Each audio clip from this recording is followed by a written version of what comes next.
Elementary. This is Ms. McDougall, and I am here to read chapters 11 and 12 of Fish in a Tree. Chapter 11, Scrambled Egg. When we came into the classroom, Mr. Daniels makes an announcement. Attention, Fantasticos! We have brand new Fantastico seats, so find yours and settle in. Jessica is sitting next to Suki and staring at Shay like their separation is a great injustice. It turns out that I'm sitting in the front row next to Keisha, the girl who can bake and write at the same time while I can't do either. We don't speak all morning and I can't stop worrying that she doesn't like me. When she finally glances at me, I blurt out, "I don't mind being your friend." Keisha looks annoyed. "You don't have to do me any favors." "No," I say, trying to undo what I didn't mean to say. "I just mean..."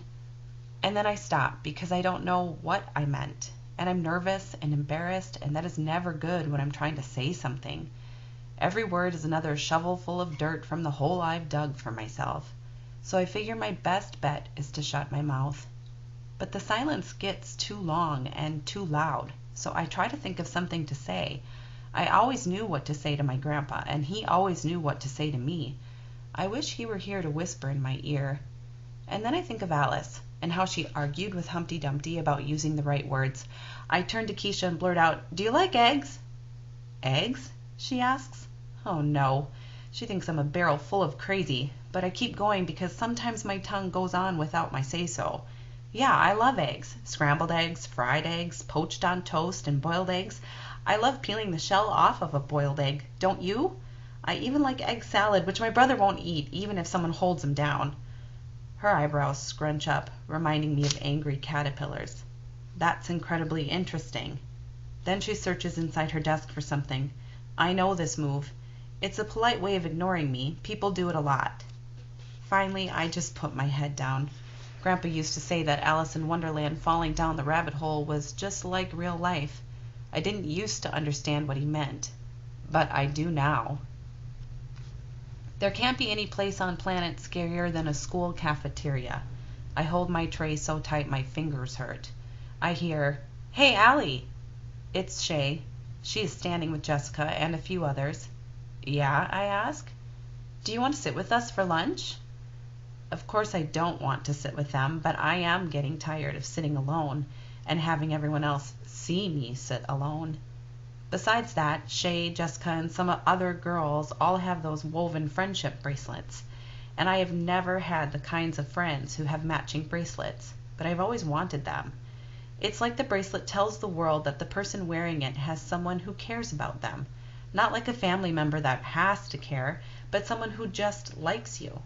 I want to feel a part of something, anything I guess. Shay is overly happy that I've said yes. I sit down after glancing at the seat to make sure I won't be sitting in a pool of glue.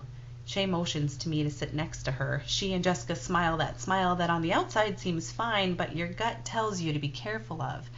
There are a few other girls. Max is there with one other boy. Jessica points at Albert and they start laughing. I look over and don't see anything funny. "Can you believe it?" Shay asks. "How pathetic is that? Hey, Albert," she calls. "Is that supposed to be a fashion statement?" I still don't get it. He's wearing his usual Flint shirt and jeans. Why are they so worked up now? Shay hits me on the side of the arm and points down at his feet. The backs of his sneakers have been cut out. Shay calls him over and he comes. I don't know why everyone does what she says, even me, today anyway.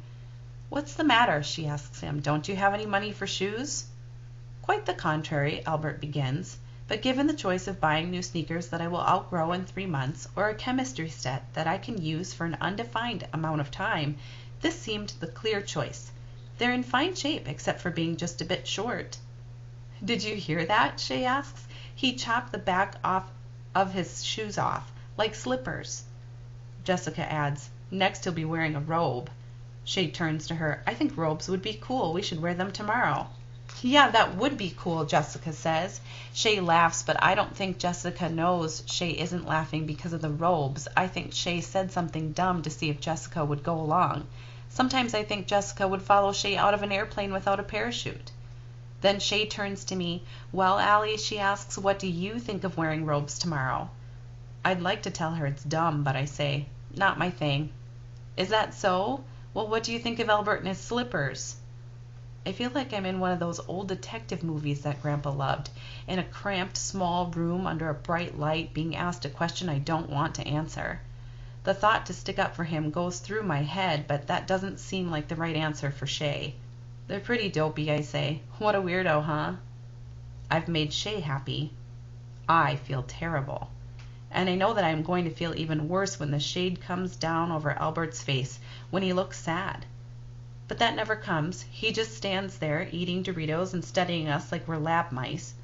I think it's curious that you worry about what I have on my feet when 3 of you are wearing red shirts. Not a wise color. Red is the color of stoplights and signs, bad wounds, warning lights, and the most severe of sunburns. It represents red alerts and high fevers. Red numbers show a loss in accounting. Red represents danger. I think of all the red marks that cover my papers from teachers, how I hate to get them back. Jessica laughs loudest. What a weirdo, Albert! Furthermore, he says, any crew member of Star Trek's Starship Enterprise who wears a red shirt never appears in another episode. Frankly, I think you've made poor choices. They all burst into loud laughter. Albert, Max says, it's only a TV show, dude, and not a very good one either. Albert's arm stops dead on his way to his mouth with another Dorito. Not a very good one? Albert, Shay says, leaning forward a bit, you go right ahead and ignore what you look like, but it's the rest of us who suffer. We have to look at you. Actually, he says, I don't take my appearance lightly. I take you lightly. And with that he turns and is gone before she can pull out some other mean thing. And I wish I was more like Albert. Seeing him shuffle away in those sneakers makes me want to be better. I'm not perfect, but at least I'm not mean. And then my heart sinks, because I realize that I just was. I guess I did it because I was lonely. Now I know that there are worse things than being lonely. Chapter 12. What's your problem, Albert?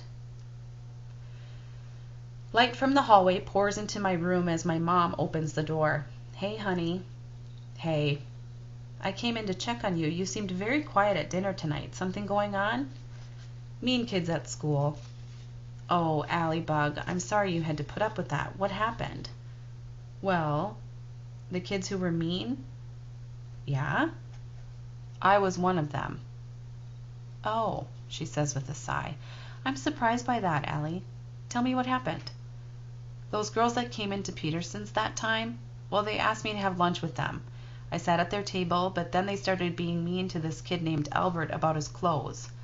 I look up into her eyes, and I went along with it. I feel bad about it. My mom brushes my forehead with her fingertips. You're not a little girl anymore, Allie, so it's not too soon to decide what kind of person you want to be. Of course, I know what kind of person you are, and I love you for it. She kisses me on the forehead. You made a mistake. Everyone does. Just do your best to make it right, that's all. The words I'm sorry are powerful ones.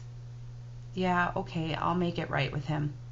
That's my girl, she says, kissing my forehead one more time before leaving.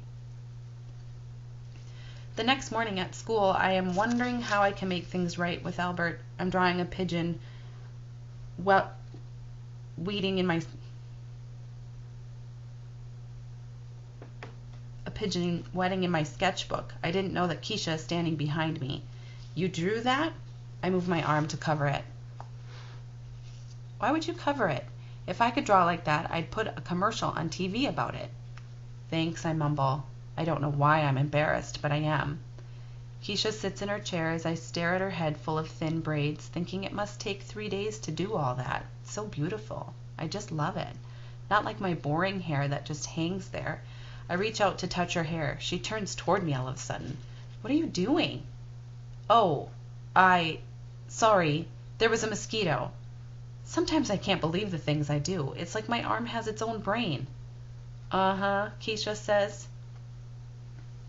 Just then, Albert walks in and he looks upset. I want to be able to tell my mom that I made things right with him, so I go over. Albert, are you okay? I ask, wondering if he'll tell me to strap myself to a rocket and light the fuse. I have a problem. I'm sorry about the cafeteria thing, I blurt out. His eyebrows raise. That didn't bother me. No need to apologize. It didn't bother you at all to have a table full of people make fun of you? You're kidding. Why would I be kidding? Can it be that he really doesn't care what people think of him? We just stare at each other. If that didn't bother him at all, and this new problem really does, then it must be really bad. Maybe it has to do with the bruises he has all the time. Can I help, I ask. No offense, but I don't really think so. Okay, I mumble. It's just a problem that I can't get out of my head. I feel like I won't be able to relax until I find an answer. Do you want to talk about it? I know sometimes when I have a problem I talk it out with my brother or mom. Even if I don't find an answer, I feel better anyway.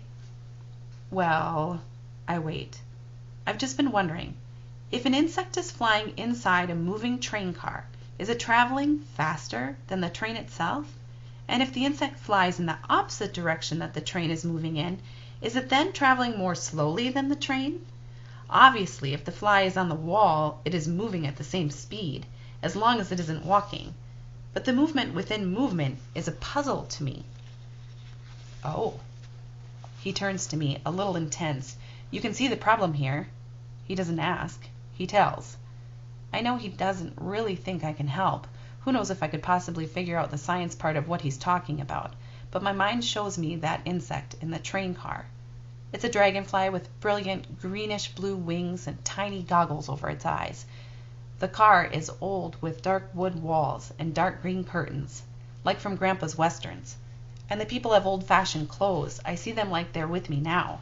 Some of the men are sleeping. One is waving the dragonfly off with a newspaper, not even noticing its tiny goggles. Ladies with the most beautiful dresses sit there too. And I see a girl who's with her mother, and her mother keeps asking the girl if she's enjoying the ride, and the girl keeps saying yes, being sure to have a happy-sounding voice. I don't know everything about that girl, but I do know that she has a lot more to worry about than an insect on a train. She doesn't fit in. She's all dressed up in fancy clothes and has to pretend to be someone she's not. She wants to muck around, help build fences. She wants to ride a horse the real way, not side-saddled like her mother insists.